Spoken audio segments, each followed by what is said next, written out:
on behalf of Spike, on behalf of Kevin K, on behalf of Viacom, and really on behalf of all MMA fans, thank you. And when I say that, Spike and Tito have a long relationship going back over a decade, starting with 2006 with the Ultimate Fighter 3, where you had record ratings, and your fight with Ken Shamrock, which I think you got higher ratings in the World Series at that fight. So the history with Tito has been amazing, and we thank you for an amazing career. You are a legend. You changed the sport, and I'm proud to be sitting next to you. So thank you. Thank you very much. Thank you. Scott, you want to give some opening comments?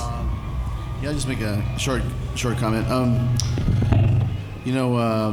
When he fought that fight with Ken, I watched that fight, and I've been in the martial arts fight business a long time, but that was an iconic moment in the sport, and I think we have to give it up to Spike TV and really Kevin K, his commitment to mixed martial arts, because if it wasn't for him green lighting Tough in 2005 or 2006, I don't know if we'd all be here today.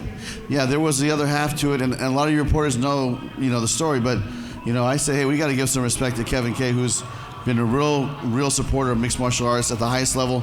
I think you can see it here today. When they want to put on a show, man, Viacom and Spike TV can put on a show unlike anybody.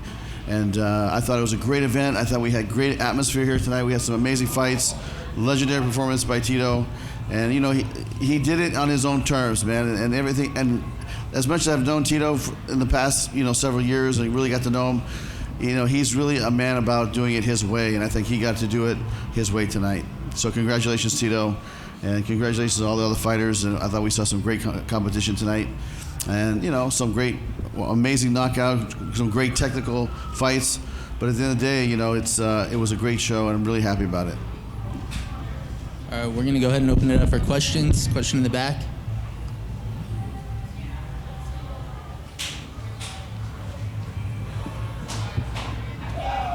Tito, I was just wondering, it looks like you guys exchanged a few words, you and Chael exchanged a few words in the cage afterwards. What did you say to him, and what did he say to you? He asked me if he had that choke, and I said, no way.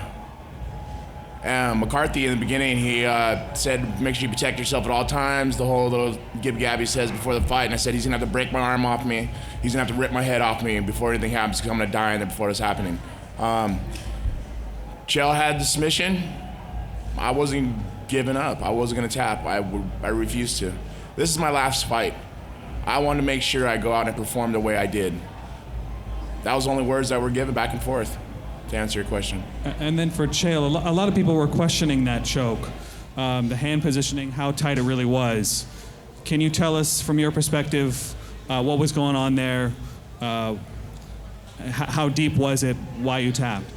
Oh, the choke. I was caught in, yeah, that was tight. I thought I had him in one as well. I had my legs on the wrong side, but I thought I had him in one. I asked him after, he said no, he said I was ready for it. The one I was caught in, yeah, that sucked, yeah. So you said you have a 6-fight contract, you intend to honor that contract. Does tonight's performance, does tonight change anything for your plans? Well, tonight's helpful for me. I've been out for 3 years, and this was a long-term play. For me, it's not a sprint, it's a marathon. I need to get those minutes in, and I thought I did it in the practice room, and I had some deer in the headlights out there. Tito threw a right hand right down the middle, right off the foot. There was just some positions that, it was helpful. I hate to get stuck in those, and I hate to lose a competition, but I've got to get some minutes in. After 3 years, it's just the way that it goes. So I'll be in the practice room on Monday, and I'll use it to get better.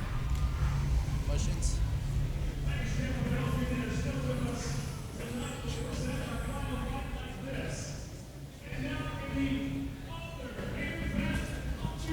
Hello. Chael, just talk a little bit more about the choke, if you might, because there are people, like Steven mentioned, talking online, it didn't look that tight. Was it more of a strangle or a crank, or what were you feeling from Tito as that finish was playing out? The choke that I tapped out in, yeah. So it was a rear naked choke. He was behind me. I was trying to fiddle around with his ankle, and I was putting pressure. And I asked him afterwards, "Hey man, was I close on that?"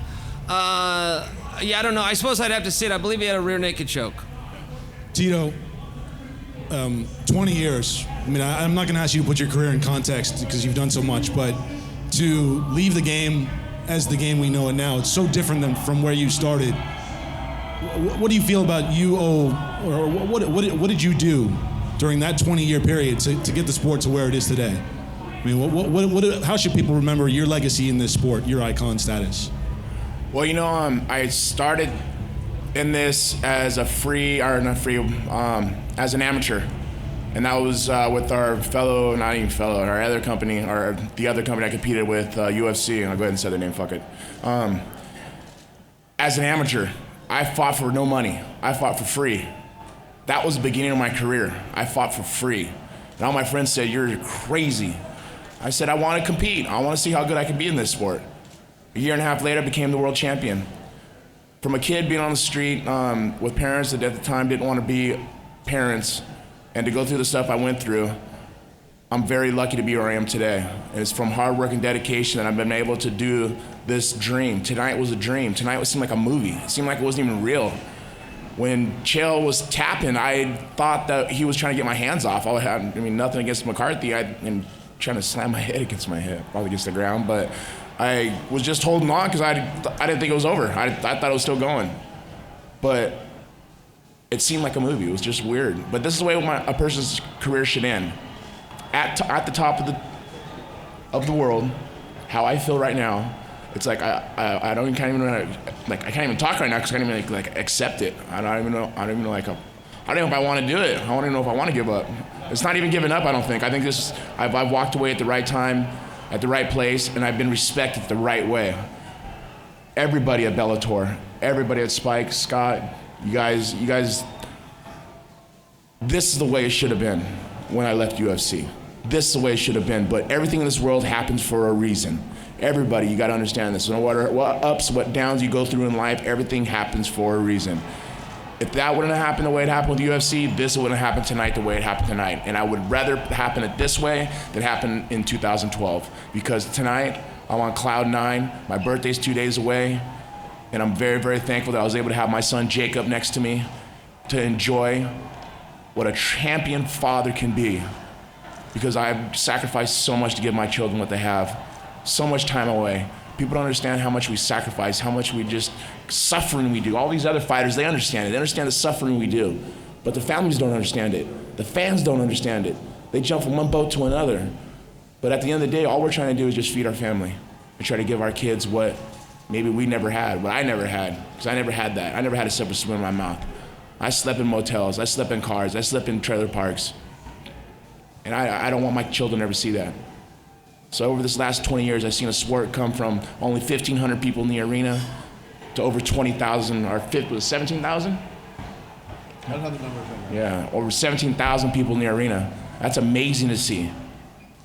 And I don't know how many viewers they got, but you've seen how Bellator has made a stamp tonight. We made a stamp because they pushed us fighters forward. Everybody who fought here up here tonight, we fought with our heart and soul. And I gave my heart and soul out there. Yeah, quick question for Paul Daly. Paul, obviously, was a spectacular knockout, but you were quite emotional. You mentioned that you were close with Brennan. Can you kind of elaborate a little bit on the elation of having a knockout like that, but then obviously feeling a bit bad by the damage you did? Yeah, like I said, me and Brennan, we was hanging out a lot prior to this fight at all the other events. You know, his last victory over Saeed Awad, I was sat ringside with his girlfriend and his family and his coaches, and I was celebrating with him. So it was a difficult situation for me at first to fight him, and to get a victory, it was kind of mixed emotions. You know, the first 2 minutes were running around like a headless chicken and, you know, going crazy and that, and then I look across and I see his girlfriend, she's crying, and, you know, it was hard. I just hope that he's all right. Yeah. And then for Scott, the 145 pound has been out of circulation for a little while now with Daniel on the shelf. It seems like Emmanuel is making a run at it. I'm curious, are there any plans to maybe promote a interim title for 145 pounds? Yeah, you're talking about the injury to Daniel Strauss? Yes. Yes. You know what? Just hang tight. We'll have something to announce really soon. It's going to be something really fun, but we're not ready to announce it today. And then for Chael, it seemed like maybe Tito had the choke a little bit too long. Did you think that he held the choke for too long? And you and John were talking after the fight when you were on the stool. What were you talking with Big John McCarthy about? Well, I mean, yeah, I tapped and he didn't let go. I'm not upset about it. I don't have any ill feelings towards him. But yes, did he hold the choke after I tapped? Sure. This one's for Scott Coker. Do we have an update on Brendan Ward's condition? Not at this time, but I think we'll have something shortly. I've been trying to text to see how he's doing, so if I hear something, I'll let you know right away. And for Paul Daly, that was a relatively short fight. How soon do you want to get back in there? I know you called Rory McDonald out. How soon can we expect you back? As soon as possible, you know, if the fight's right, then I'll get back in there as soon as the Bellator people want me in there. I think there's a lot of interesting fights out there for me, Rory McDonald being one of them.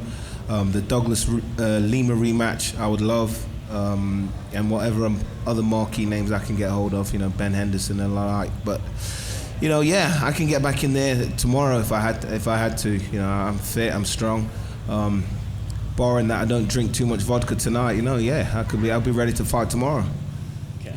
And for Emmanuel Sanchez, right here, there was a kind of a controversial point deduction in the second round of your bout. Did you agree with the point being taken away from you for the illegal knee strikes? I don't, not at all. I'm sorry to say. I felt like that knee didn't even hit him in the head. I did think he was getting up, working his way up, but I really didn't think I did any damage to him. They said I threw 2 knees or 3 knees, and I didn't even feel my knee hit him. You know, I understand they could have warned me, maybe, you know, or done something ahead of time, but I was in the heat of the battle, and I witnessed him coming up, so I thought, oh, okay, I can knee him to the head, but I didn't feel my knee hit his head. So I was pretty disappointed when that happened. Just a real quick one for Scott. I'd love to get your reaction to Mr. Daly's victory. You know, Paul's been one of my favorite fighters for a long time, and I think that people that watch him appreciate it because he is a world-class striker. I mean, Paul can kickbox with anybody in any league, and he has before. But to me, I appreciate the striking skill, but he also has a great defensive ground game and he has the ability to get it back up and give people that are wrestlers a hard time. And you know, he's probably one of the best fighters, you know, in the world. So to me, I've always appreciated Paul Daly, as I have a lot of the martial artists that compete for us. So, you know, to me, Paul, he's welcome to come back soon, and you know, we'll probably be in touch with his camp and manager and try to put something together in the next 2 or 3 months. Okay, first of all, for Paul, after your first of all, congratulations on the win. Thank you. You after the fight, you called out Rory McDonald. Can you tell me a little bit about, you know, why you did that and what kind of opponent you think Rory is? I think Rory is an extremely skillful and talented fighter, you know. The reason I'm calling him out is for that very reason, you know. He's come across from the other promotion. His credentials, you know, speak for themselves. Is a very tough guy, and I like to test myself against fighters like him. He has a huge name. I think it would be a huge fight for Bellator, and you know, they're the kind of matchups I need to be in to be motivated for those dangerous type of fights. And for Chael, you know, you mentioned that you really run with some killers out there in terms of your training camp. How's it for you to be a mentor to some of these individuals? Like, you know, Kevin Casey was on tonight, who was part of your team. Can you tell me a little bit about mentoring some of these guys, and maybe they could be the next Bellator star under you? Yeah, you know, I love to participate, and if I can. If it's in the coaching room or as a training partner, or maybe to share some of my experience with some of the younger guys, I think that that's important to do, and it's really just giving back. I had a lot of guys that gave their time to me. They didn't ask anything for it, and you know, the deal on that when somebody does that for you is you take those experiences and pass them to the next guys. And last one for Tito. What's next for you? Enjoy my family, enjoy the time with my children. I don't know, I think I'm gonna enjoy this weekend off. I don't have to train. Doing the 3 days, Monday, Wednesday, Fridays, 4 days, Tuesday, Thursdays, and twice on Saturdays, I'll feel a little empty, I think, but I think enjoying my body and just letting it relax and waking up with my children in the morning, feeding them, taking them to school. Me and Amber going to take a nap in the afternoon and then going to pick the kids up. And then they get off of school and taking them to wrestling and have a normal life. Being a fighter is not a normal life. You've got to understand that. It's not a normal life because we sacrifice so much away from our children, away from our families, away from our friends. And I think I'm just going to enjoy life for a couple months. And then, I don't know, do I work for the promotion? I'm going to do something in MMA for sure. I'm going to continue in MMA. I will be a part of MMA 100%. I guarantee you. I have so much in my big head of mine that can give back. And yes, that was a joke towards myself. Hello, this question is for Tito. Tito, congratulations on your swan song. Happy birthday, and thank you for the memories. Seeing that Chael has a grinding wrestling style, and you've shown flashes of brilliance in your jiu-jitsu ability, did you see that as an opportunity coming into this fight? And did you work a little bit more on your submission grappling? Yeah, I'm a wrestler. I'm a grinder. I grind. My whole career, I've been the person dominating. I made sure that I was in great cardio just to push the fight. You know, I took a page out of the Diaz brothers, and instead of doing the hard work on the concrete, I got on a bike and I mountain biked. I'd mountain bike for an hour straight, and I would push myself as hard as I possibly could. I tried to get 20 miles in an hour. I got it down to 45 minutes. And in between that 20 miles, there was 10 miles, and I get to the stairs, and I run the stairs for 15 minutes. And I was doing that 5 days a week. The jiu-jitsu side of it came on with Scott Carr and Rafael Davis. And actually, a month ago, I was working with BJ Penn of pushing the guard out of half guard to a mount. And I've always been a person that I don't like mount because guys usually buck me off. Well, we worked to position so much that it became an instant. It was when me and Scott were laughing in the back after it was all over. It was like, you got in the position, it was like, all right, crush, all right, push it. And like, I was saying you were doing it instinct, but that becomes repetition. Consistency and repetition of doing it over and over again. It felt so easy to get to that position. When I got on top and I ran a couple elbows, Chael gave his back, as all of his fights he always does, always gives his back. And as soon as I seen that palm hit the mat, boom, I got the choke. And I'm super strong. And if I can get that choke, it don't have to be under the chin. I can get it because I can crush. And like I said, my core is super strong, and I just squeezed. When he was tapping, I thought he was trying to grab my hands, but I kind of held on to it because I have I have ill will towards him. But that's just me. When someone talks about my family, someone talks about my character, I have bad will towards a person. And I've never done it like that before. But it was just something in my mind is saying, if I let go and they stop and they restart it again, I can let this happen. But I apologize to the athletic commission for holding on a little longer, but I did hold on to it longer. I had that ill will. I felt like an animal. I felt like a lion. And this lion roared how I said I was gonna. This was my fight no matter what. This was what I was gonna do. Like I say, my jiu-jitsu prevailed. That was great. Chael, I have a question for you down here, second row. Hey, obviously you've been out of the fight game for a little bit. I am wondering, when you came back in, I kind of leaned over and I said, hey, he's going to Shogun him. And in that respect, I meant go for the choke really fast while while he's not slippery. Was that really a strategy in your mind to try to get in there and get a quick finish, maybe because you realized, you had that deer in the headlight moment and it had actually been some time since you'd been in there? Yeah, I think so. I wanted to get out there and get the experience. I fully expected to win this. I had great coaches and a great camp, and I got caught in a position that I couldn't get out of. But to your point, yes, I thought that a guillotine would be a good option. I work on it a lot. Tito's also had his neck bothers him. He talked about that. I thought maybe that was a good opportunity, but I couldn't get my leg on the right side. I had my hand where I wanted it. It didn't work out, and he reversed it. How much time did you spend working out over the last 3 years? I mean, were you a guy that was in there every single day still? I was in there every day. I would say the first 4 or 5 months of my retirement, I wasn't. I really thought, I think I'm done. I think my races ran. And I changed my mind, but that was a long time ago. I've had years and years, but the speed's different. The speed is different when you're sparring as opposed to going live, and that's just a reality. And I knew I needed to get some minutes in. I thought I was going to have good minutes tonight. I thought I could beat Tito. I thought I had good positions on him, and he had a good position on me, and I accept the result. It was a fair contest. And Tito, to that point, I kind of cringed when you did have your neck, and I know you were in some difficult positions for you, but you're saying you're pain-free, basically? I don't know about pain-free. Yeah, my neck hurts a little bit. Yeah. And I got a little bit of tingling down to my pinky. I don't know. I think just my adrenaline right now is. I've been in pain almost half my career. All the surgeries I've had. People ask me why am I retiring. I'm sick of getting surgeries.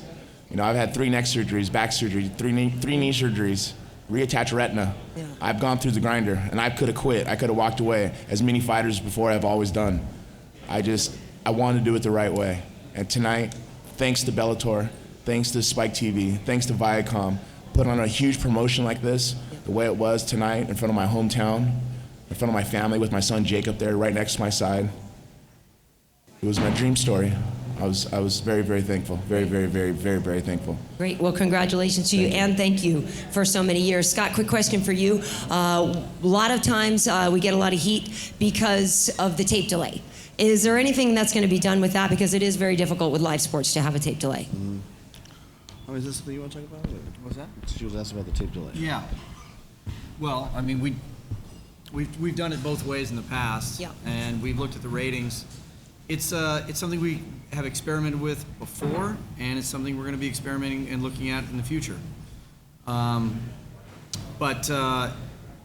I mean, it's you're talking about just to make sure you're talking about the 3-hour delay. Yeah, on the West Coast, okay. right? Yeah, we've done that. We've done live, and we've done 9 o'clock on both West Coast and East Coast, and we don't really see a difference, but we will continue to look at it. Great, thank you. Question for Scott. Back here. You've been a promoter for many, many years. Obviously, the sport's an unforgiving one. It's very seldom you see a veteran like Tito, who's been around 20 years, go out on a high note with a win. Is it refreshing to you as a promoter that a veteran fighter didn't go out on a sour note? I mean, you know what? I'm happy for Tito, and I know this meant a lot to him. I know he was very emotional about this coming this week, and like I said, we got to spend the last 2.5 years really getting to spend some time, and this was a fair fight. This fight could have went either way, I think today was Tito's night. This was his week, and it's something that does make me feel good because like the when he walked up the ramp and then said his goodbye. I mean, that's something that I said to Scott Fishman, our producer. I said, anytime a fighter retires from Bellator, we should give him that same respect and give him that same send-off because these people are very special. They are sacrificing their bodies and their training and their the pain, the denial, all the things that they're giving up to compete at the highest level is something that unless you do it, it might be hard to understand because some people go, that's nuts. But these guys do it every day, and I have a lot of respect for them. And like I said, that send-off I think was amazing, and I'm so glad that we did it.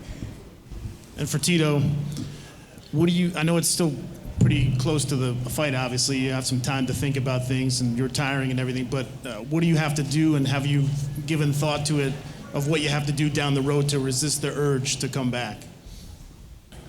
I don't know. I didn't even swallow what happened tonight. All I can say is, it's my birthday. It's my birthday. I don't know. Lions always want to fight.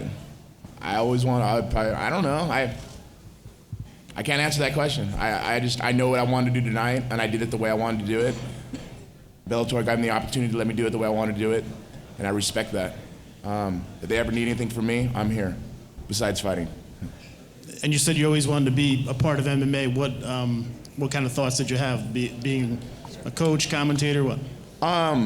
Maybe just go look for amateurs. Go look, maybe start an organization underneath Bellator and help them find other fighters and build superstars. Or come aboard with Bellator and help build superstars.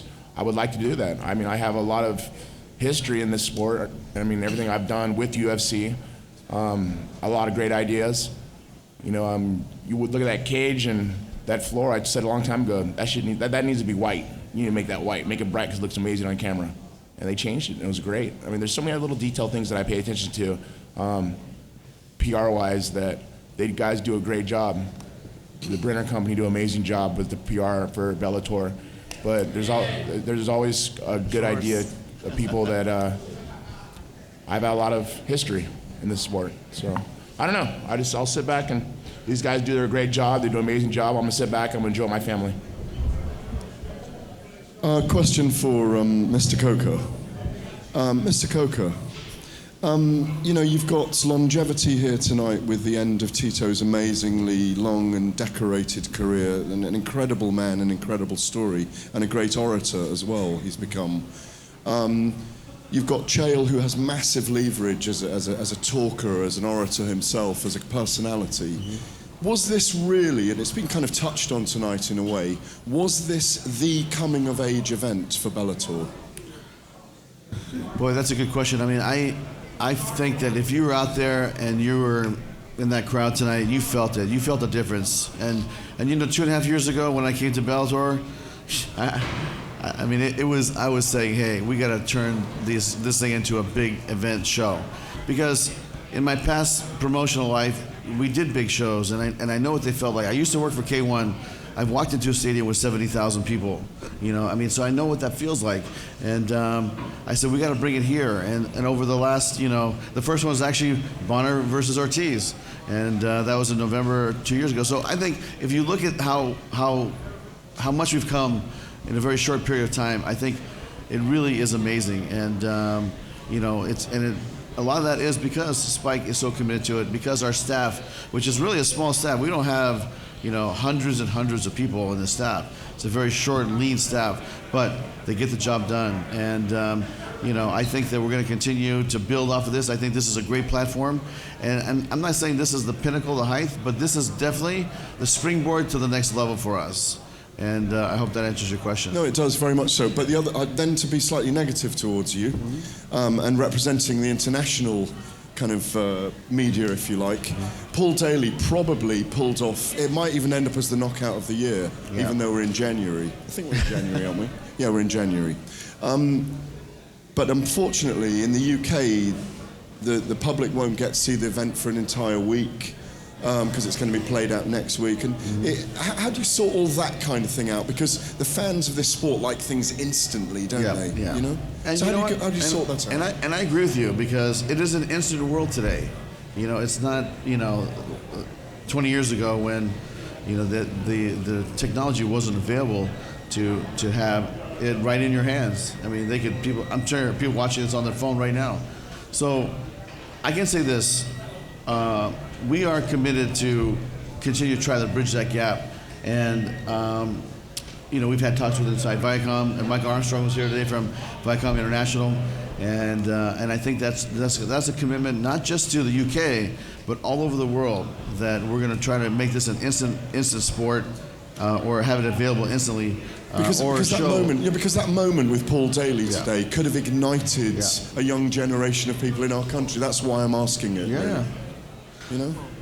Well, each of our partners, and some of them, a lot of partners do take this feed live. Our international partners, it's a different deal with each one of them. We work with them to figure out what's best. Obviously, time zones are an issue, and if it's the middle of the night, it wouldn't make sense to play it. Sometimes it does. So each one of those deals is unique, and with that partner, we try to find out what's best for them. And I will say international has been a big focus of ours. It's going to be even bigger in 2017. And as Scott said, we'll try to make it work as best for each partner as possible. Yeah, and Garrett, for instance, this show aired live in probably, out of the 140 countries around the world, I would say probably half of them took it live. And even if it's running at 4 or 5 in the morning, some countries took it. Yeah, so it's really up to the broadcast partner. But I do agree with you, especially in the UK, we have to bridge that gap.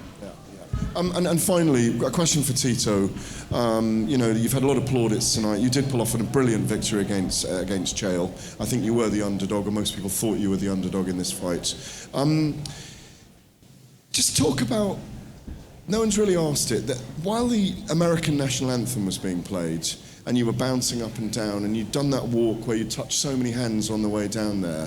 What was the emotion going through you when you stepped into the fighting arena? Because you looked so intense and so emotional, and it was an amazing atmosphere, I've got to say, before you two fought in the arena, in the whole of the forum tonight. It was extraordinary. How were you feeling?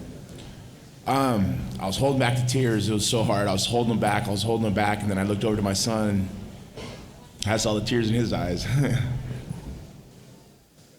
And it was amazing just to see my child next to me. I remember when he was born, I held him. And to see him next to me, watching me in my last fight, and see the tears in his eyes, and I looked at him and I go, son, I promise you, I will have my hand raised tonight. You have nothing to worry about. And he goes, okay, Dad. Go in there and kick butt. To be that little second, I wish I had a minute to just show that little part right there. Because that little part of engagement was the best feeling. It was almost like him being born again. Seeing him come in for the first time, open his eyes, and I said, Jacob, and he looked at me. It's the most amazing feeling ever. And be able to do it, like I said, it felt like a movie. It just was weird. Everything happened the way I've been in camp. Everything happened the way I want it to happen. And I walk away and I'm happy. I'm thankful. I'm very, very thankful. I'm thankful for God. I'm thankful for all my fans. I'm thankful for all my family, my mom. I'm thankful for Amber being there for me. She's my backbone. I have 2 boys at home right now who are able to watch this. And I know Journey's gonna watch it with me because we're gonna sit down and watch it. And he said, Dad, don't make me cry when I say boys, Ortiz boys. And it's gonna be amazing. But this is a special night for me. And I'm thankful that I was able to share it with everybody. And I was very thankful that Spike was able to share it with the millions of people across the world. I gave my heart and soul to the sport like no other. All right, we're going to take 1 or 2 more questions. We'll start with Steven in the back. Chael, you said you need the ring time. You need to get some more experience under your belt, more training.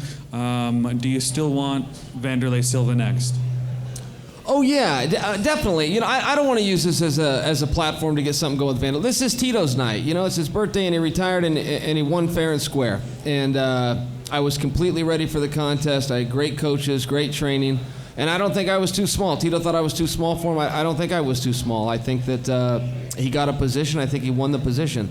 As far as Vanderlei goes, yeah, that's. I'm gonna fight Vanderlei the next time I see Vanderlei.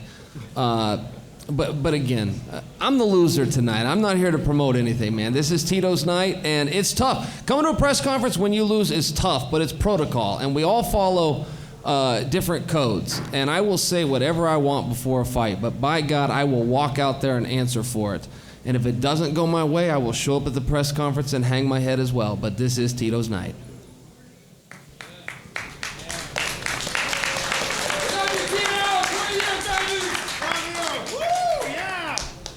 This is for Mr. Coker.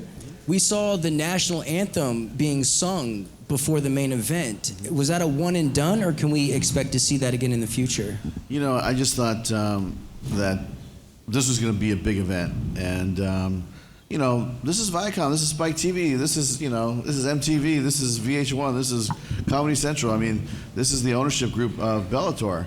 So, you know, I talked to Jason Jordan, and I said, hey, let's get a great singer to come perform, and Jason pulled it off, and I thought it was great. I think he did a great job. I thought it added a lot of touch, because if you go to the big fights, they usually have the national anthem before the thing, and I said, you know what, this is the fight that deserves to have it, so let's do it. Is it going to happen every time? No, but I think that we're in the big cities that, you know, we can make this happen, we will. All right. Thank you, everybody. We're going to have these guys stand up for photo. If you guys want to get your cameras ready, we'll just have you guys Hey, stand Chael, behind you the have something to say, Chael? Hey, Chael, you have something to say, Chael? Happy birthday. I thought I said it. Happy birthday. You're going to leave it at that? I'm going to leave it at that. Tito won. All right, guys. I'll give you a chance, dude.